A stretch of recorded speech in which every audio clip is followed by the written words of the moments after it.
Has it been a long time since I've been here? And by a long time, I mean like a couple of days since I've been homeless. Jeez, I'm glad I'm back. Hey, have you heard of this amazing brogue musician known as Antonio Vivaldi, Jenkins? What? Who are you talking about? Why did you slam the door? What's going on? You know, that very influential brogue musician who helped women get into the scene of music, mostly orchestrated music. And why should I care about it? I'm just a random hand that lives in your house. Okay, I don't have anything to do with anything that you're doing. Well, I see that you don't know how important he is, now don't you?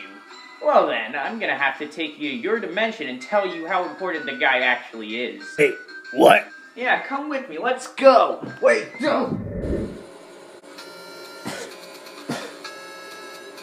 Okay, Jenkins, I think we finally made it. Yeah, I already know we made it. I already know this place really well. But why would you take me here in the first place? The reason why we're here is because it's a quiet place. Duh. Hey, but wait, what about a room? Isn't that quiet? Noisy neighbors. The reason why we're not in our room is because of noisy neighbors, okay? And, this place is pretty quiet compared to anything else I've seen from my dimension. Fair enough, I guess. So, what were you gonna be talking about? Oh, right! I was gonna talk about Antonio Vivaldi. And I'm gonna talk about the many things that he has done in his entire life as a musician. 'Cause, even though you might not know him, he's been very important. Antonio Lucio Valverde was born in March 4th, 1678. And throughout his years, he's been homeschooled by his father, Giovanni Bautista, which, from him, he's learned his craft of being one of the most famous Baroque musicians. Of course, he's known for making stuff like concertos and operas, and is very known for helping in many abandoned children's houses. How would you describe him? Like, what would you call him or something? Oh, good question there, Jenkins. If I were to describe him, I'd probably describe him as a teacher, composer, violinist, virtuoso, and... Garbage compactor?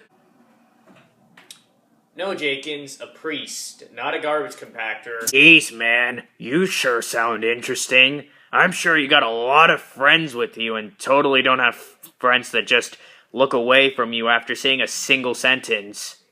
You're really interesting. Even though he is known for his music and concertos, something that he should also be very respected for is obviously his work in abandoned children's houses. Of course, something that you should know about where he works is that most of his houses are female only. Seeing of this, he only really took care of females, which of course helped him later on make concertos for these people, which made him really known for helping women-only bands. My god, first we talked about religion, and now we're talking about political correctness. Seriously, what does this have to do with anything? How does this make him important? Hey Jenkins, Can you calm down for a second? Just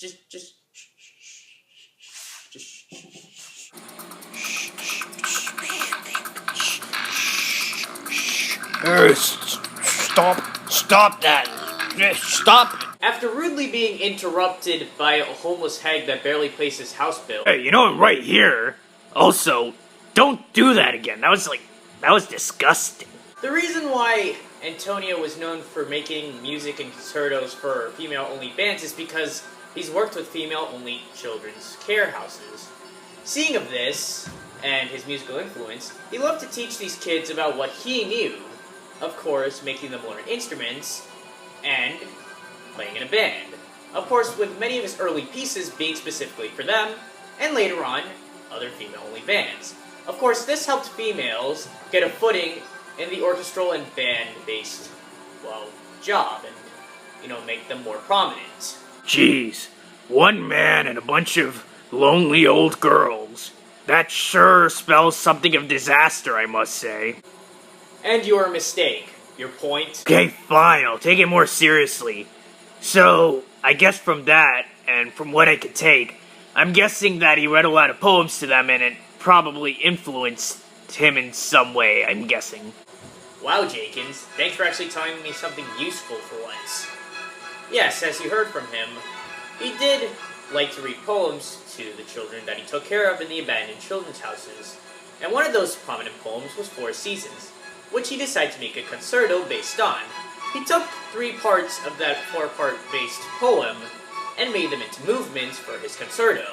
Of course, this is one of his most popular ones, and of course one of the first ones that he's made. And seeing of its origin, this was one of the pieces that were played with the children that he had to take care of. Huh, that's oddly strange.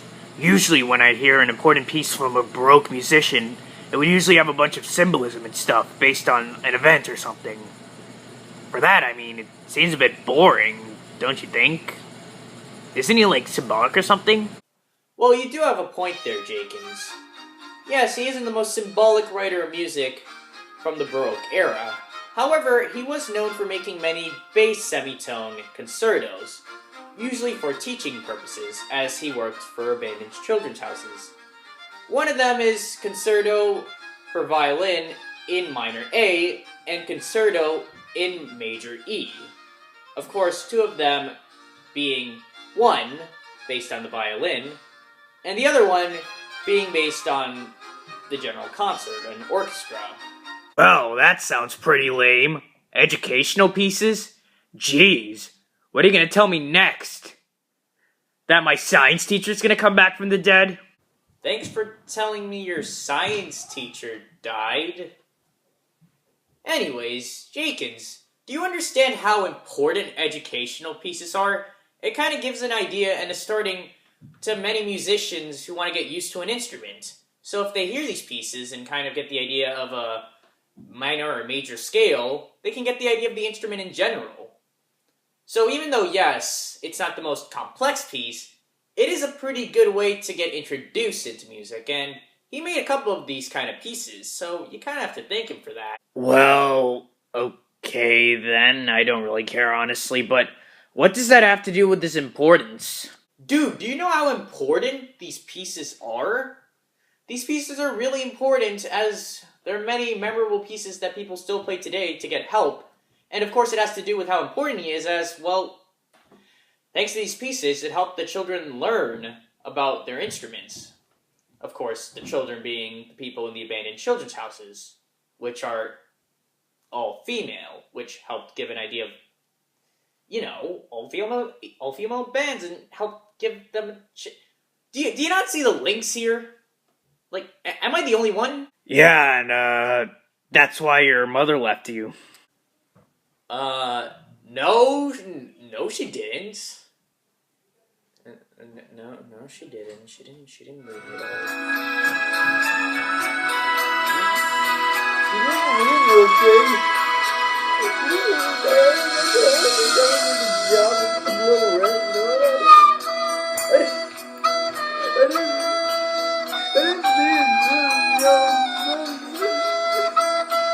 Man, I wish I had popcorn. So, as you can tell from what I've said and all the pieces that he's made, even though he isn't the most symbolic, or even though he isn't the most known, not a lot of people would mention him, he was very influential of getting one group of people to be in music, of course being females. And you know, we can't forget that idea and how that would have helped a generation of people. I mean, you see a lot of women now in bands, and a lot of people in orchestras now, thanks to Antonio's influence. So yeah, you kinda gotta give him some props, you know what I'm saying. Oh, I would probably just give him 5 failed prom dates out of 10, you know what I'm saying? Yeah, we know. You've been rejected 5 times. Okay. Anyways, music class that I'm talking to and my viewers, I hope you learned something from what I've talked about, and can understand and know more about this wonderful musician from Italy. Hey, Maskendos, am I too late? What? Mario? What took you so long? Where have you been? Oh, I've been, looking for your location. I didn't know where exactly you were, and, I got a bit late, I'm guessing. Do you still have time to have me? No, I don't have any more time, and get out! But they just made it. Get out! Okay, fine. Did you really invite Mario out of nowhere? No, I just invited him because he was Italian and I thought he could help me and stuff, so... Yeah, we didn't really need him. Huh, yeah. We really didn't. So we can call this a pointless cameo, I'm guessing? Yeah, basically. Well then, see you guys. Why is the camera still on us? Just get out.